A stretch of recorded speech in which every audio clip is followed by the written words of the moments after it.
Sardar Pashaei joins me now on set. Sardar, very good to have you here. Thank you very much for being here. What's your reaction? What should we understand about the execution of this wonderful young man? Thanks for having me, Martha. You know, for people like us that left our country, the nightmare for us is early morning when we wake up, check our phone and hear the news if our dear one got arrested, a prisoner got executed. Yesterday was one of those days. I have been campaigning, raising awareness, making video for this young guy. And when I saw his picture, I couldn't believe it, that in the middle of war, they got time to execute a 19-year-old wrestler. He was not even 19 when he got arrested. So he was a teenager. He was, his trial was for youth. And Tell us what you think about the trial, because he was convicted. You know, people hear that, convicted of killing 2 police officers. Sounds quite serious. What should we understand about that charge?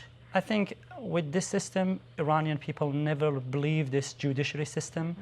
If there was a fair trial, this should have been for those who murdered tens of thousands of protesters since almost past half a century. There hasn't been one Iranian regime officials in trial for killing and torturing people.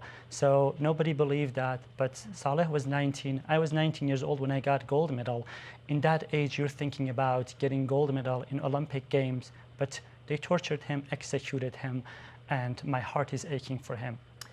So you say that the IRGC, and we've heard this from our interviews with the women's Iranian soccer team, former players as well, that the IRGC basically controls everyone, controls every athlete, controls what they can do. Tell me a little bit about why they are going after athletes. Why are they killing? You would think they would be celebrating these people, but this young man was convicted of Moharabeh, which is waging war against God. I think IRGC control everywhere. If you look at the head of the Iran Football Federation, he's the high-ranking member of Revolutionary Guard. If you look at the head of National Olympic Committee of Iran, he was a bodyguard of Ayatollah, and these guys have been welcomed by International Olympic Committee. They take everywhere, and they go to these Olympic Games while they're banning athletes, they're executing athletes. So we have been campaigning for this to ban the presence of IRGC in international competitions, but unfortunately, International Olympic Committee hasn't. Yes, I know that you want international organizations to ban Iranian competition across the board. Let's put up these images of the Iranian women, which we have covered a lot, this soccer team that was in Australia, and several of them defected and then they changed their mind. So this is the big ceremony they held for them when they returned.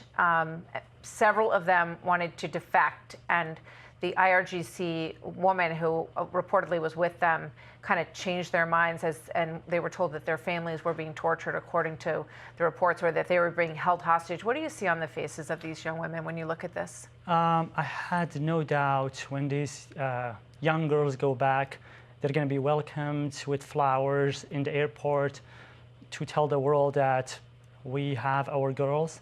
And when President Trump tweeted about them, that make them angry. When they do nothing for these girls, they are not happy when the President of the United States trying to give them opportunity. So they put pressure on their family, and they have been breaking the dignity of people for almost 5 decades ago, especially if you're a woman. You're facing a lot of pressure, different layers of discrimination. So this is humiliation. I understand these athletes. I'm proud of those who stayed in Australia, but I think international community should support all of them anyway. What do you think it's like for them now that they've gone back? They were called war traitors when they didn't sing the anthem. So what is likely to happen to them now? I'm sure they will be questioned, under pressure, investigated, many cases banned from competition, and their family will be under a lot of pressure. We had that situation for many other athletes. If you remember, in Women Life Freedom Movement, Elnaz Rakabi, the brave young athlete, when she went back, her family got arrested. She was banned and she was under house arrest. What's your message to the American associations or the International Olympic Committee? Tell me what you want them to know or what you want them to do. I don't know what else International Olympic Committee wants to see to ban Islamic regime. Discriminating women, executing athletes, not allowing Iranian athlete to compete against Israeli athlete. What else should happen that you consider that against your charter?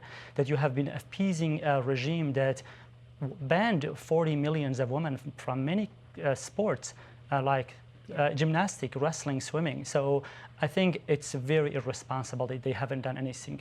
Yeah, we think about the way the Russian teams, they compete individually, not as a team from Russia, and yet Iran has teams. I know that you were banned from wrestling against an Israeli, and that prevented you from an accolade that would have been available to you if you had been able to do that match.